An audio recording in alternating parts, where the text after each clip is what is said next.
Hey, yo, I want to talk about Foundations. I've heard many people say it's just another Commander set in disguise, and so I want to crack some packs, look at some cards, and see what I think. Before we start though, a side story for long-time viewers of my channel that I just thought was interesting and wanted to share. So as you may be aware, the UK-based board game company Xatu Games sometimes send me free stuff with no context. They don't email me or leave a note or whatever. Well, I recently tried to call them, not about anything in particular, just to chat I guess. But they didn't answer, so I left a message. And they did not call me back. Now my channel is about Magic the Gathering. I'm going to cover the sets that come out regardless of what someone sends me. A free booster box is of course always appreciated, but I already had the creation of this video planned for the new year, because someone may have requested Santa bring him a Foundations booster box for Christmas. However, a couple of days ago Xatu delivered this, once again without instruction or message or whatever. So okay, I guess now I don't have to wait to make this video, but I don't know, what the hell, right? This is mad. I'm not going to complain, I'm by no means rich. Speaking of, please go check out my Patreon, link in the description. And I've heard rumour that the owner of Xatu Games just likes helping small creators, but I've never spoken to him, so I guess, thank you Xatu? I'll link to their website below. It's not an affiliate link or anything, and supporting them doesn't support me, but yeah, I just thought I'd share because they seem like an enigma, almost so much that they're disinterested in talking to me. I mean, they're cool. I shop there myself. I haven't played it yet, but I recently bought Alice is Missing, which is a silent tabletop RPG where you only communicate via text message, which sounds like fun. And I bring that up to show that I have first-hand experience of using their service, which has always been good for me at least. That's why I don't mind shouting them out. But yeah, thought I'd share that they sent me another box, and I don't fully get it, and it's a bit weird, but I'm grateful. Now, I want to open that box, look through the cards, and figure out if Foundations is a set that's really meant to be for Commander. And the best way to do that is with a 12-pack Commander Scramble. If you know what that is, feel free to skip this part, but if you're unfamiliar with a Commander Scramble, then I'll tell you.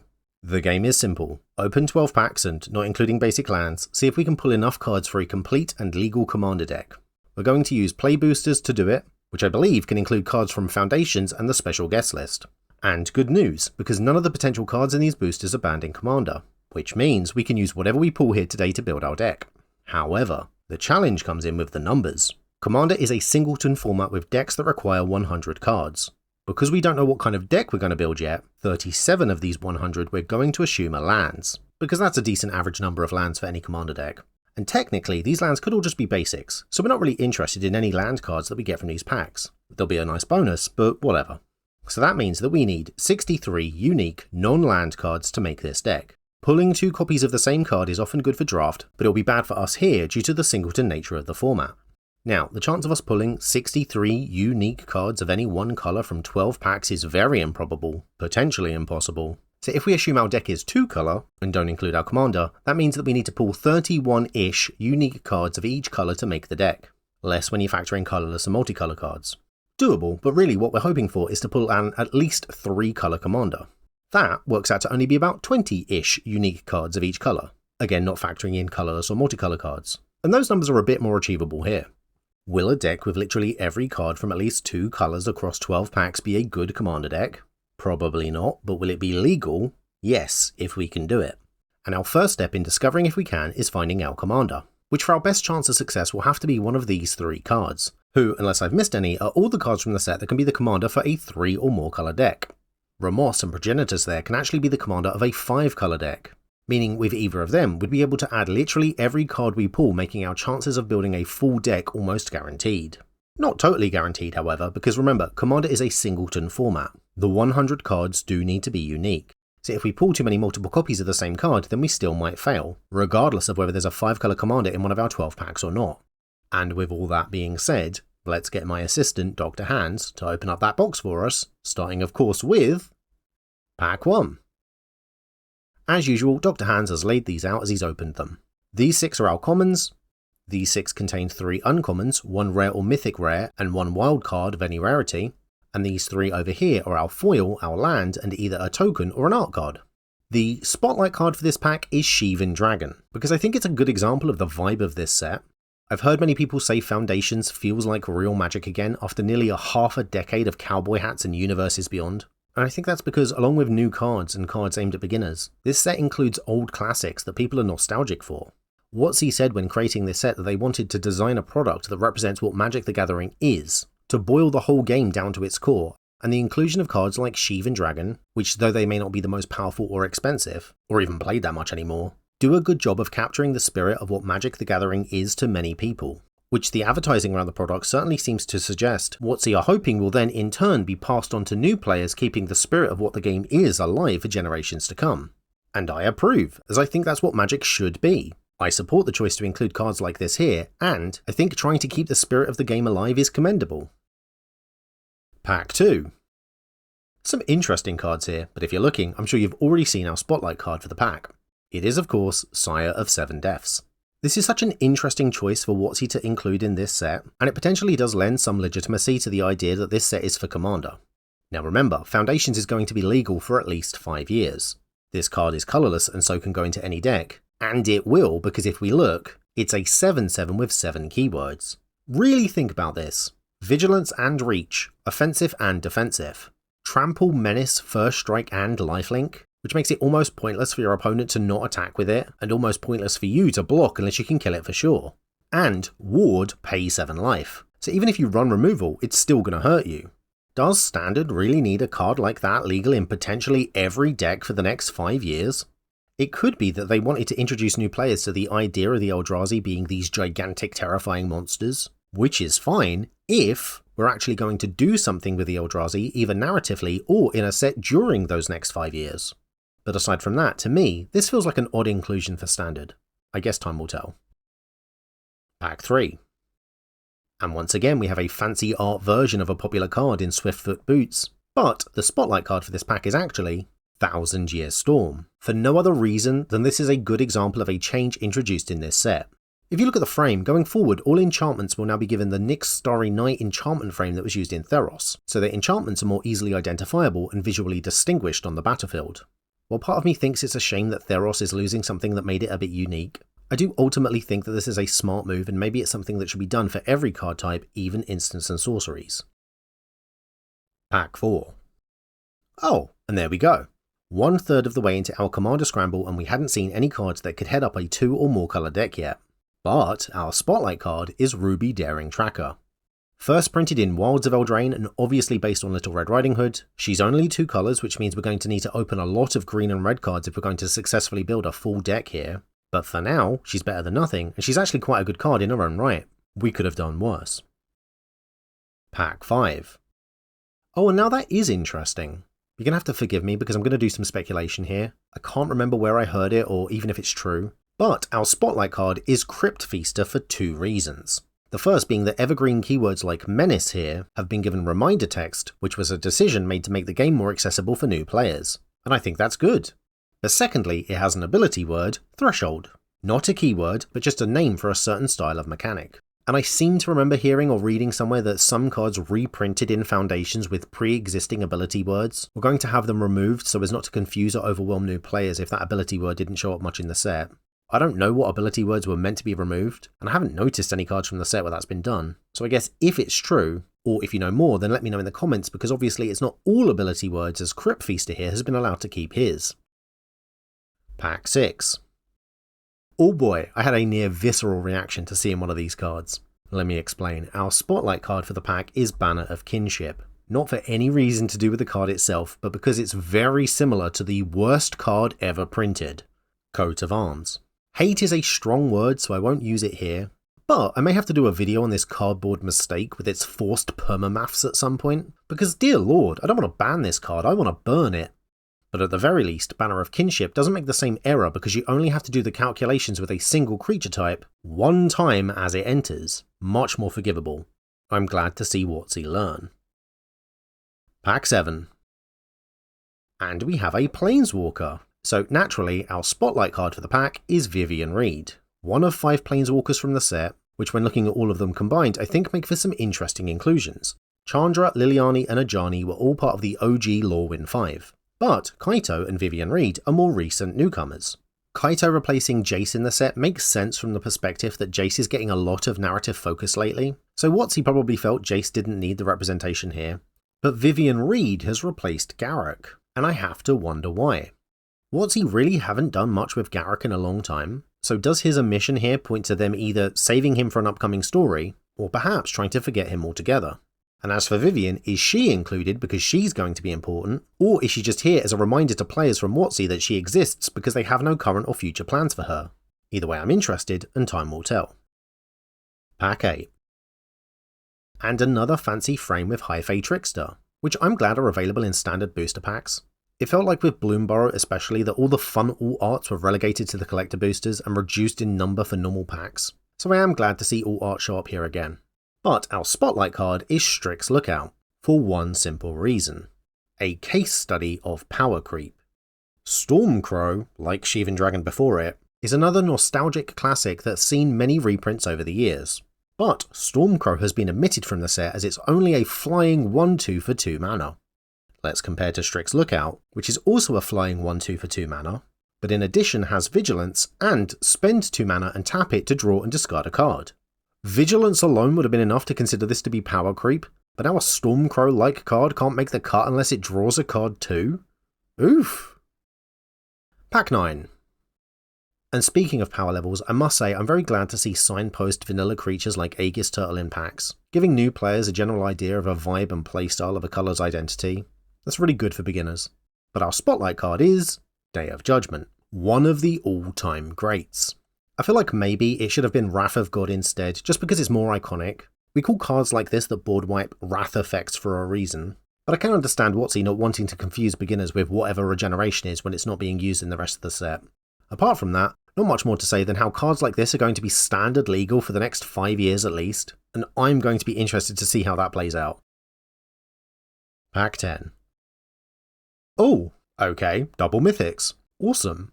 But Dr. Hands, can you show us the rest of the cards? Thank you. It is nice to know that double mythics are a possibility though. And screw it, let's make one of those our spotlight card. Liliana Dreadhorde General. It's a good card. Whenever a creature you control dies, draw a card. It is very powerful as a static ability, but I can't help but think that maybe we should have got a different version of Liliana for narrative reasons.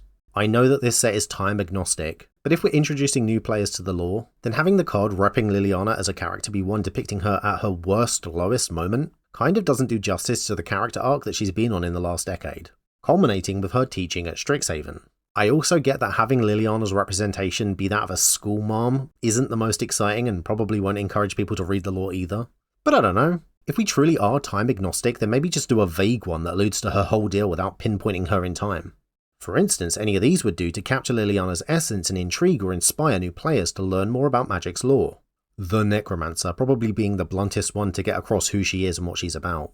But even that I'm not sure of. What do you guys think? I know a lot of you won't care, but for those that do, was Dreadhorde General the right pick to introduce Liliana to people unfamiliar with her as a character?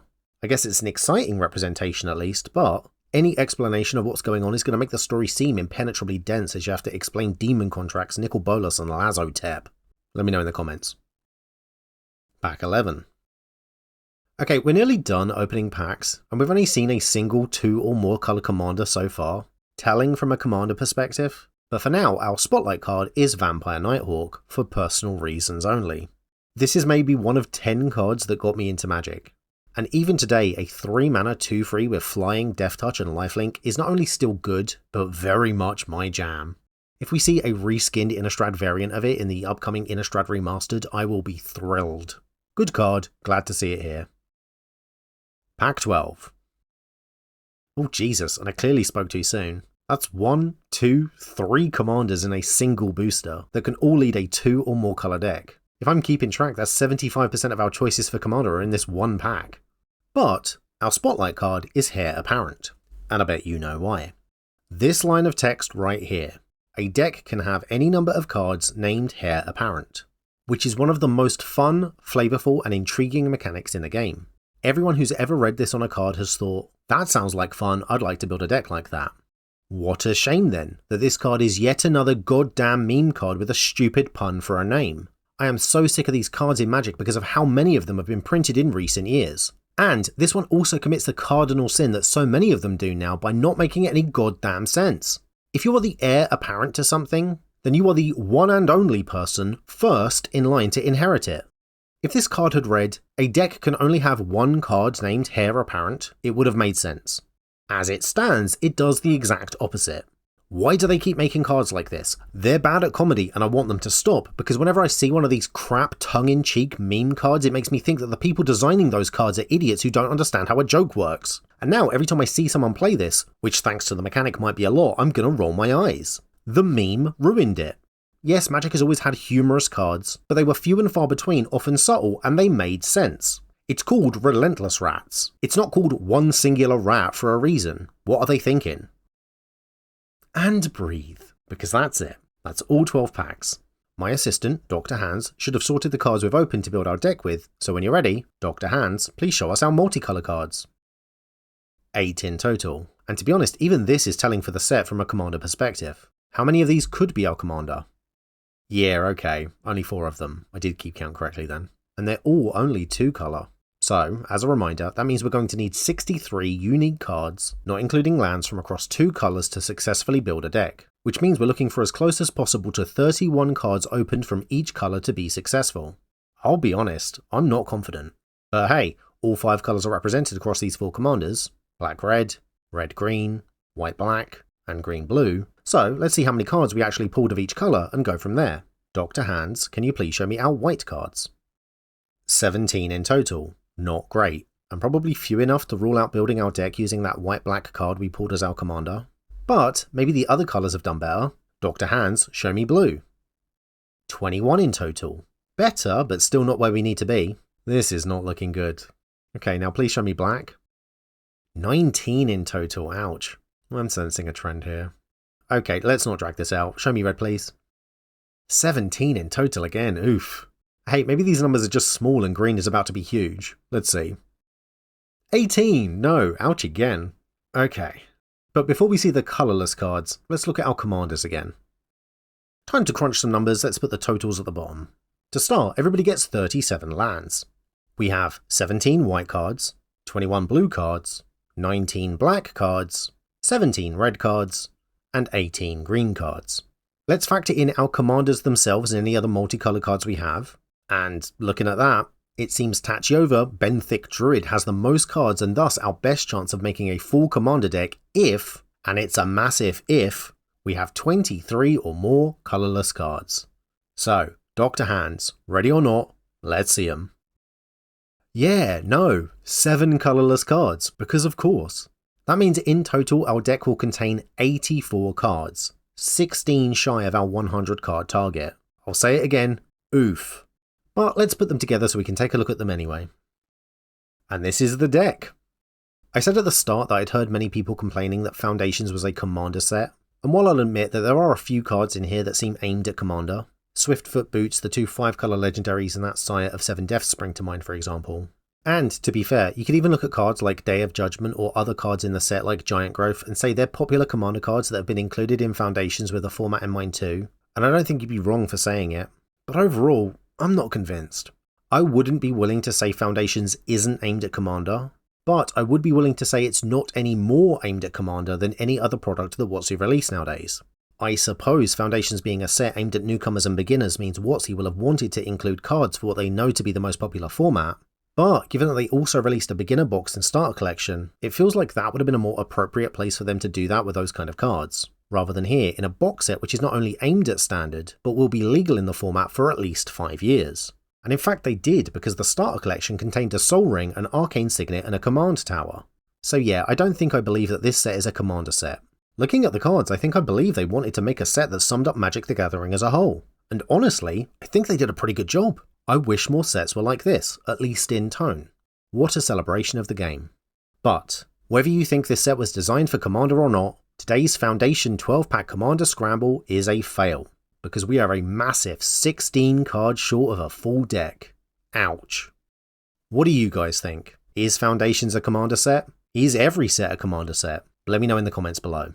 I'd like to say thank you again to Zatu for sending this box out to me, and I'd like to say the opposite of thank you to whoever named Heir Apparent. It's bad, and I will not forgive you for it. Thank you very much for watching this video, and thank you to everyone that supports me, like Eggboy the particle that permeates all existence, and the rest of my patrons whose names are on screen now. I'd also like to thank my sponsor for this video, me and my Patreon page where you can get your name credited on screen too. Check it out in the link in the description below.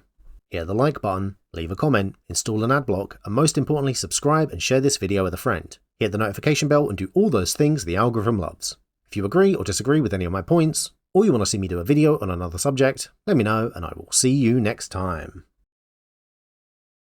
Do a good job of capturing the spidget